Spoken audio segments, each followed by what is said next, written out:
Sir నమస్తే అండి. నమస్తే. ఏం చేస్తుంటారు sir? Retired business. Okay sir, ఇప్పుడు ప్రజెంట్ ఉన్న సిచ్యువేషన్లో కూటమి ప్రభుత్వం అధికారంలోకి వచ్చి 20 months కంప్లీట్ అయిపోయింది. అసలు ఎలా ఉందంటారు అసలు పరిపాలన అనేది? జగన్ పరిపాలన కంటే కూడా బ్రహ్మాండంగా చేశారని చెప్పుకోవాలి.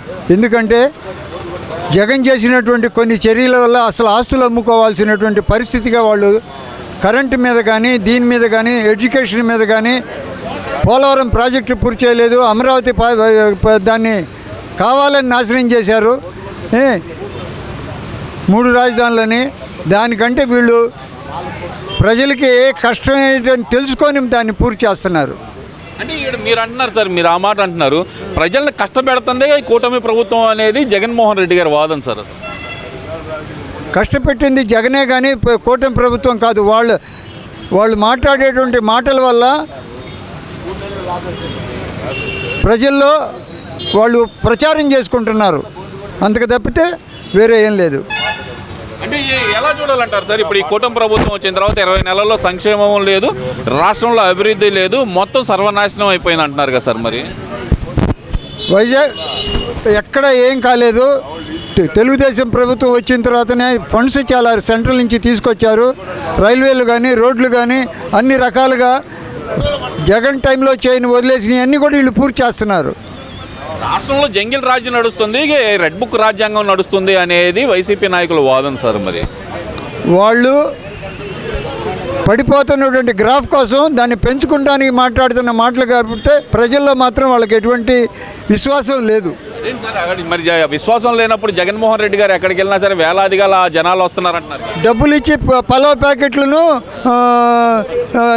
క్వార్టర్ బాటిల్స్ ఇస్తే జనం 500 రూపాయల నోటు చేతిలో పెడితే ఇంకా ఎక్కువ మందే వస్తారు. అదేం సార్, మొన్న జనాగ్రహం ఉంది, ఇది జంగిల్ రాజ్యం మీద జనాగ్రహం, మొన్న గుంటూరు పర్యటనే దానికి ఉదాహరణ అంటున్నారు కదా సార్.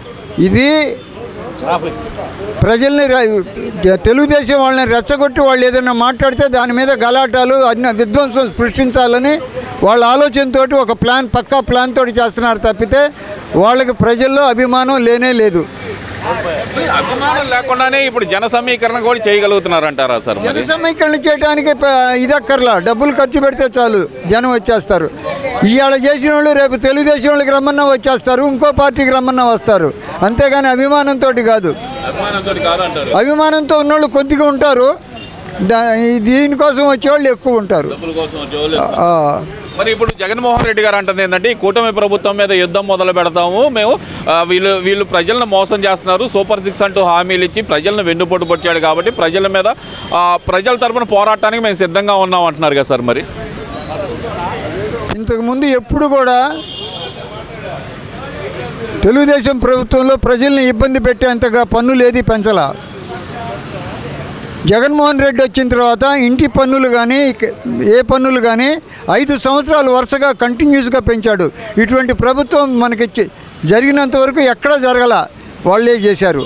కరెంటు మీద ట్రోప్ ఛార్జీలను పెంచి జనాన్ని ఏరబాదుడు బాధింది ఆయనే. స్కూళ్ళని, కాలేజీలని కూడా మూసేపించడానికి తయారయ్యాడు. విద్యా వ్యవస్థను సమూలంగా మార్పు తీసుకురావడానికే నాడు నేడు అంటూ పథకాలు తీసుకొచ్చి విద్యా వ్యవస్థలో సమూల మార్పులు తెచ్చిందే జగన్మోహన్ రెడ్డి అంటే. పై కంటమే కానీ లోపల జరిగింది మాత్రం బటన్ నొక్కుడుతో వెళ్ళిపోయినాయి ఆ డబ్బులన్నీ. ఆ బటన్ నొక్కటమే ఈయనకు చేత కావట్లేదు అంటున్నారు కదా సార్ చంద్రబాబు నాయుడు గారికి. బటన్ నొక్కితే వాళ్ళకి సొంత ఖాతాల్లోకి వెళ్తాయి, అందుకని నొక్కట్లా. ఆయన నొక్కడు, ఎందుకంటే అంతే. ఇవాళ మీరు అమరావతి వెళ్ళి చూడండి, వాళ్ళ టైంలో ఏ రకంగా ఉంది, ఇప్పుడు ఎట్లా ఉందో మీకే అర్థమైంది. సార్ అమరావతి మునిగిపోయే నగరం, అదొక గ్రాఫిక్ సిటీ, అక్కడ కొన్నాళ్ళు ఆగితే పులసలు పట్టుకోవచ్చు, చేపలు పెంచుకోవచ్చు అని చెప్పారు వైసీపీ నాయకులు చెబుతున్నారు. మద్రాసు సముద్రం ఒడ్డునే ఉంది, కాశీ గంగా నది ఒడ్డునే ఉంది, ఏం మునిగిపోలేదు, మునిగిపోవు కూడా. మరి ఏం సార్, మరి వాళ్ళు ఎందుకని అమరావతి మీద ఇప్పటికీ వాళ్ళ స్టాండ్ మార్చుకోలేకపోతున్నారు? వాళ్ళకి కావాల్సినటువంటి దోపిడీకి ఇక్కడ అనుకూలంగా లేదు, అందుకని వైజాగ్ పెట్టుకున్నారు. మరి ఇప్పుడు నారా లోకేష్ గారు కానీ కంపెనీలన్నీ కూడా వైజాగ్ కేంద్రంగానే చేస్తున్నారు, దానివల్ల వైజాగ్ను పట్టించుకుంటున్నారు కానీ అమరావతిని పట్టించుకోవట్లేదని ఒక టాక్ కూడా బయటకు వస్తుంది కదా సార్. మరి ప్రజలు రకరకాలుగా అనుకుంటారు కానీ ఇవాళ జరుగుతున్నటువంటి నిర్మాణాలు అమరావతిలో వెళ్ళి చూసిన వాళ్ళు చెప్పాలి కానీ ఎక్కడో ఉండి చెప్పేటువంటి వాళ్ళ మాటలు నమ్మకూడదు. నమ్మకూడదు అంటారు. అంతే, నమ్మకూడదు. అదే ఇక్కడ ప్రధానంగా చూసుకుంటే కనుక జగన్మోహన్ రెడ్డి గారు మళ్ళీ జనాల్లోకి వస్తాను, పాదయాత్ర చేస్తాను అంటున్నారు సార్. ఆ పాదయాత్రను ఎలా చూడాలంటారు? పట్టాలు కట్టుకొని 10 కిలోమీటర్లు కూడా జనానికి కనిపించకుండా వచ్చినాడు పాదయాత్ర చేస్తే ఈ దఫా పాదయాత్ర చేయమనండి, ఫలితం వాళ్ళకే తెలిసిద్ది. అదే సార్, జనాలు భయంకరంగా వస్తున్నారు. ప్రభుత్వం అసలు జంగిల్ రాజ్యలాగా ఉంది, దాన్ని వ్యతిరేకిస్తానే నాకు జనాలు వస్తున్నారనే మాట అయింది సార్. కరెక్టే. మరి పులివెందుల్లో కడప జిల్లాలో వాళ్ళకి డిపాజిట్లు రాకుండా పోయినాయి, అదే ఎట్టానంటే అదే సార్, అదే అంటుంది. రెడ్ బుక్ రాజ్యాంగంలో భాగంగానే అన్ని వ్యవస్థలను మేనేజ్ చేసి గెలిచారు అక్కడ అంటున్నారు కదా. అయితే వాళ్ళు గెలిచినప్పుడు మేనేజ్ చేయటం కదా, వీడు గెలిస్తేనే మేనేజ్ చేయటమా? వాళ్ళు రౌడీజం చూపించారు, డబ్బులు ఖర్చు పెట్టారు, అన్ని రకాలుగా చేశారు, వచ్చారు. ఇప్పుడు అది సాగట్లేదు, అందువల్ల ఏదో రకం కొత్త రకంగా ప్లాన్లు వేస్తారు. మరి ఓవరాల్గా చూస్తే కనుక జగన్మోహన్ రెడ్డి గారు ఏదైతే 4 రోజుల నుంచి నడుస్తున్నా, ఒక 2-3 వారాల నుంచి నడుస్తున్నా ఈ లడ్డు వ్యవహారాన్ని అసలు ఎలా చూడాలంటారు సార్? అసలు తిరుమల లడ్డు వ్యవహారాన్ని, తిరుమల లడ్డూలో వైసీపీ వాళ్ళు కుట్రగా చేశారు. హిందూయిజంని, తిరుపతి పవిత్రతని దెబ్బతీసేటువంటి పద్ధతిలో వాళ్ళు ప్రవర్తించారు. ఇది భగవంతుడు వాళ్ళకి త్వరలోనే దానికి తగిన ప్రాయశ్చిత్తం చేస్తాడని భావిస్తున్నాం. అదే సార్, అసలు నేను మొన్న జగన్మోహన్ రెడ్డి గారు అంటుంది మన వెంకటేశ్వర స్వామి మీద చంద్రబాబు నాయుడు గారు ఇలా నిందలేస్తున్నారు, ఆయనకు మంచి బుద్ధి ప్రసాదించాలని కోరుకుంటున్నారని చెప్పి ఆయన మన వెంకటేశ్వర స్వామి అంటే మీరు వెంకటేశ్వర స్వామి అన్నాడు, కానీ తిరుపతి వెళ్ళినప్పుడు చెప్పులు కూడా ఇడకుండా గుళ్ళోకి వెళ్ళినాడు. ఆయన మన వెంకటేశ్వర స్వామి అంటే ఎవరు నమ్ముతారు? ఎట్లా నమ్ముతారు? అదే సార్, ఇప్పుడు ఆయన అంటుంది అదే సార్, మన వెంకటేశ్వర స్వామి అని చెప్పి ఓన్ చేసుకుంటున్నారు. మరి అక్కడ ఆయన మాట్లాడటంలో తప్పు కాదు, అసలు ప్రజలు దాన్ని రిసీవ్ చేసుకోవాలి కదా. ప్రజలకి మాత్రం లేదు, ఎందుకంటే ఆయన చేసింది అపరాధమని అందరికీ ఉంది. మరి 2029 అధికారం నాదే, నేను వస్తే 2.0 పరిపాలన చూపిస్తాను, ఎవరైతే అధికారులు ఉన్నారో వాళ్ళని బట్టలిప్పి రోడ్డు మీద నిలబెడతాను అనేది ఆయన డైలాగ్ అయిపోయింది సార్. దానికి పోలీసులే సమాధానం చెప్పారుగా. నువ్వెవడి చేయటానికి, నువ్వు ఇచ్చిన ఉద్యోగం ఏంటి మాకు? మేము కష్టపడి తీసుకొచ్చుకున్నది, మేము ఏ ప్రభుత్వం ఉంటే వాళ్ళకి అనుకూలంగా మేము చేయాల్సిందే. నువ్వు ఉపయోగించుకోలేదా? అంతకుముందు పోలీసులను ఉపయోగించుకున్నాడు కదా, ఆ రోజు ఎవరు ఏమనలేదుగా, మీ హవా సాగింది.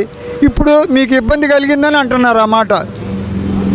మరి ఈసారి నేను వస్తే కనుక వీళ్ళందరినీ లోపలేస్తాను అనే మాట చాలా కాన్ఫిడెన్స్గా చెబుతున్నారు సార్. 2.0 పరిపాలన ఉంటుంది అనేది చాలా గట్టిగా చెబుతున్నారు. రప్ప అనే డైలాగ్ మాత్రం కంటిన్యూగా వాడుతున్నారు. రఫా అంటే ఇంకా జనానికి అసలు ఎవరు ఉండకుండా అందరినీ పారిపోతే మొత్తం ఆస్తులన్నీ వాళ్ళే అవుతాయి. దానికోసమే, ఏం లేదు, ఏం పీకలేరు కూడా. కూటమి ప్రభుత్వాన్ని ఏం పీకలేరు వీళ్ళు. Okay sir, thank you.